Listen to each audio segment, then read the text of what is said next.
सच बोलूं?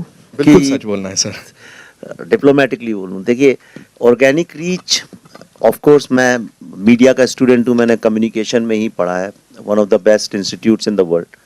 तो आप बिल्कुल सही कह रहे हैं, एक होता है ऑर्गेनिक रीच जो लोग खुद एक दूसरे तक पहुंचाते हैं मैसेजिंग, और दूसरा होता है एक हाइप्ड अप रीच, जहां आप इतनी ज़्यादा हाइप क्रिएट कर दें, इतनी हाइप क्रिएट कर दें कि लोग एक इवेंट बन जाए और मजबूरी में लोग कहें भाई हमें तो इस इवेंट का पार्ट होना, चाहे वो अच्छा हो चाहे बुरा हो। तो साल में 5-6 फिल्में इंडिया में रिलीज होती हैं, 6-7-8 मैं कहूँगा, जो लोगों ने डिसाइड कर लिया कि वो चाहे 2024 में आए चाहे 2026 में आए, ये एक बहुत बड़ा इवेंट होगा, हमें इसका पार्ट बनना है। हमारे आसपास भी ऐसी फिल्में आ रही हैं। 3 साल से सारा मीडिया लिखता है कि ये फिल्म तो लोग देखेंगे, यानी मीडिया ने डिसाइड कर लिया घर घर जाके कि उस फिल्म को कौन देखेंगे। अब जब मीडिया ने डिसाइड कर लिया तो लोगों तक वो बात पहुंची जाती है। पर मैं जितनी फिल्में बना रहा हूँ अब इन विवेक अग्निहोत्री 2.0 में, उसमें इन फिल्मों को हाइप अप करने का स्कोप ही नहीं है, क्योंकि वो इतनी रियल है, इतनी जुड़ी है ज़मीन से, और ऐसा कोई हमारे साथ उस तरह के भी स्टार्स और एक पूरा मसल और मैकेनिज्म काम नहीं करता है हमारे साथ भी जो वो हाइप क्रिएट कर सके। तो हम तो सिर्फ जनता जनार्दन के ही सहारे रह सकते हैं। ताशकंद फाइल्स आप सब जानते हैं, 150-170 स्क्रीन में रिलीज़ हुई थी, और उसी के साथ 5000 में कलंक और एंड गेम रिलीज़ हुई थी, पर हमारी चलती रही। कछुए की चाल कभी लंबी चली जाती है कई बार, तो लोगों को समझ में आया। इस फिल्म के साथ भी ऐसा ही है। कोई ऐसा आप देखें ना, तो हमारे पास बजट है मार्केट करने के लिए, कुछ करने के लिए, बहुत कम स्क्रीन में रिलीज़ होगी।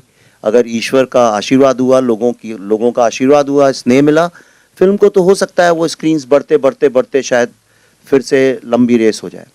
तो इसलिए मुझे बहुत आदत भी नहीं है प्रेस कॉन्फ्रेंसेस की, हमारे साथ होती भी नहीं है, लेकिन तो इसलिए मुझे अपनी आवाज़ खुद निकालनी पड़ती है, खुद अपने प्रोडक्ट को जनता तक ले जाना पड़ता है। तो कई बार लोग मुझसे कहते हैं कि भाई आप बोलते बहुत ज़्यादा हैं सोशल मीडिया में, पर मेरे पास कोई ऑप्शन नहीं है। आप बोलने लगिए मेरे बिहाफ पे, जैसे स्टार्स के लिए बोलते हैं, मैं चुप हो जाऊँगा। चिंकू मेरे बारे में कोई कुछ नहीं बोलता, क्योंकि आजकल बिना पैसे के बोला भी नहीं जाता है किसी के बारे में, और मेरे पास पैसे भी नहीं है देने के लिए, तो इसलिए मैं खुद बोलता हूँ। तो इस फिल्म के लिए भी मैं ही बोल रहा हूँ, मैं इसको ले लेकर दौड़ रहा हूँ। आप यकीन नहीं करेंगे, मैं आपको एक बात बताना चाहता हूँ, और ये बहुत इंपॉर्टेंट है जानना। मैं इसलिए कह रहा हूँ, ये फिल्म, आप सब जर्नलिस्ट हैं, बड़े सीनियर हैं, कईयों को तो मैं करियर शुरू होने के पहले से जानता हूँ। मैं जब आया था इस इंडस्ट्री में तो नाम सुना था मैंने कि भाई एक बहुत बड़े और बहुत ही बिजनेस टाइप के एक ट्रेड जर्नलिस्ट हैं, क्रिटिक हैं, कोमल नाटा जी। मैं तब से उनको जानता हूँ, और कंसिस्टेंसी देखिए, मैंने कभी आज तक, अब आप बैठी हैं, आपको मैंने शायद शुरू भी नहीं किया था करियर, तब से जानता हूँ। तो आप सब भी बड़ी शिद्दत से अपना काम करते हैं, पर ये जो फिल्म है इसको हमने मार्केट भी उस तरह से नहीं किया, देखो हमने फिल्म बनाई अब मार्केटिंग करते हैं, हमने वो सब किया नहीं। हमने कहा फिल्म बनी हुई थी, कोविड का वक्त था, हमने कहा चलो इसको कहीं नहीं है तो अमेरिका में तो दिखा सकते हैं, वहाँ सिनेमा हॉल खुले, वहीं लोगों को दिखाते हैं।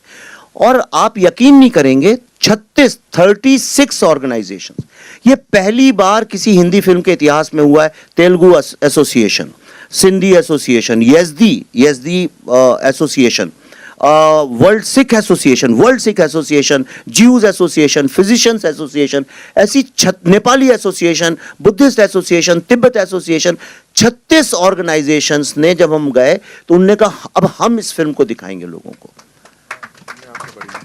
और ये अमेरिका के 16 सिटीज में जैम पैक, मतलब स्टैम्पीड होती थी। आप उसकी फोटो देखेंगे, वीडियोस सब जगह पड़े हमने डाले। मतलब यह हालत हो गई थी कि जितने लोग अंदर थे उतने ही बाहर खड़े होते थे कि भाई हमें दिखा दो ये फिल्म। और कोई इसकी हमने एडवर्टाइजिंग नहीं की, कोई पब्लिसिटी नहीं गई, किसी मीडिया ने, आप सब मीडिया से, आपके पेपर पर किसी ने नहीं लिखा होगा इसके बारे में, किसी टीवी चैनल ने बात तक नहीं करी। एक चीज जैसे ऑस्कर में आप कोई भी चाहे, आप कोई सी भी फिल्म बनाए, अपनी स्क्रिप्ट ऑस्कर की लाइब्रेरी में जमा करा सकते हैं, उस जैसी चीज को लोग फ्रंट पेज न्यूज बना बना के इस देश में अपनी फिल्मों को मार्केट करते आए हैं। तो मैं आपको 3 एग्जाम्पल बताना चाहता हूं। इस फिल्म को वॉशिंगटन डीसी में देखने के बाद पहली बार सिनेमा के इतिहास में, मैं इंडिया की बात नहीं कर रहा हूं, वर्ल्ड सिनेमा के इतिहास में किसी फिल्म मेकर्स को, मुझे और पल्लवी को, कैपिटल हिल में बुला के कांग्रेशनल रिसेप्शन किया गया। और वहां पे कांग्रेसमैन, और मैं ऑस्कर की तरह बात नहीं कर रहा हूं जो झूठ मूठ की न्यूज बनती है कि ऑस्कर में आप एकदम सी ग्रेड फिल्म भी बना दें, उसकी अगर स्क्रिप्ट भेज दें तो वो उनका क्या जाता है, वो तो एक आर्काइव है, उसमें कोई भी डाल सकता है। वहां पे राजा कृष्णमूर्ति जो कि फ्री कश्मीर की कैंपेन के साथ जुड़े थे, डेमोक्रेट कांग्रेसमैन है, जो कि हमेशा जो एंटी कश्मीर मूवमेंट होता है उसके साथ जुड़े रहते हैं.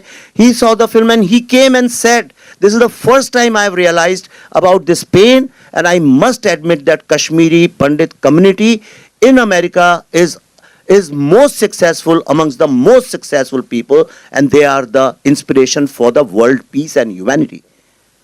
Mike Warner, who's the topmost senator of America, he was full of praise for this. Bob Brar, he's a very famous senator there. और सिर्फ उतना ही नहीं, हम जहां जहां ये दिखाई उन स्टेट्स ने प्रोक्लेमेशन दिया इस फिल्म का. हमने तो बताया ही नहीं लोगों को ये बात, क्योंकि ऐसा लगेगा जैसे अपने मुंह में मिट्टू बन रहे. नॉट ओनली दैट, कश्मीर में किसी ने आज तक प्रिंट में, मीडिया में, टीवी में, होर्डिंग में, स्कूल में, कॉलेज में कहीं भी कश्मीर का पूरा नक्शा नहीं देखा है. In America to put up a full map of Kashmir is a big no. Indians भी नहीं डालते. इंडियन के बच्चों ने, एनआरआईज के बच्चों ने, आप सब जानते हैं अमेरिका में लोगों को, उनसे पूछिएगा उनके बच्चों से, उनने कभी कश्मीर का पूरा नक्शा नहीं देखा है.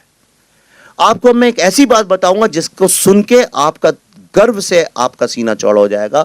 ये फिल्म देखने के बाद लोगों ने अपने आप, दर्शकों ने जो देख के जाते थे, पैसे जोड़ जोड़ के अल्टीमेटली इस साल 26 जनवरी को, जो वर्ल्ड की सबसे प्रेस्टिजियस और सबसे महंगी एडवर्टाइजिंग साइट है, जहां पे फ्री कश्मीर के होर्डिंग्स लगवाए थे पाकिस्तान ने, वहां पे लोगों ने अपने पैसे जमा करके 2 दिन के लिए पूरा कश्मीर का मैप लगाया, द कश्मीर फाइल्स के नाम के साथ, जो आपने देखा भी इस वीडियो के अंदर.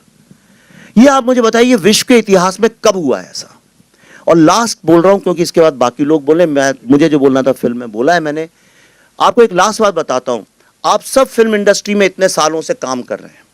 आप लोग हॉलीवुड का cinema, Korean cinema, British cinema, Indian cinema, Telugu, हर सिनेमा के बारे में मुझसे 10,000 गुना जानते हैं.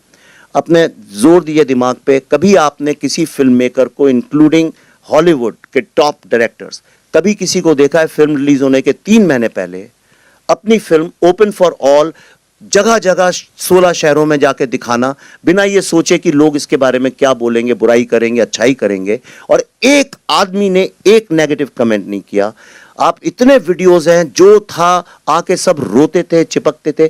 तो क्योंकि ये फिल्म नहीं है. अगर फिल्म होती तो मैं भी डरता, अरे भाई किसी ने बोल दिया कि अच्छी नहीं है तो इसका बिजनेस खराब हो जाएगा, अगली फिल्म कैसे करूंगा. लेकिन ये हमारे लिए एक जीवन का मकसद, एक मिशन बन गया था, एक कहानी को बताना, और इसीलिए हम लोगों ने ये किया. जो मैं आपको बता रहा हूं, ये इस फिल्म के अचीवमेंट्स नहीं है.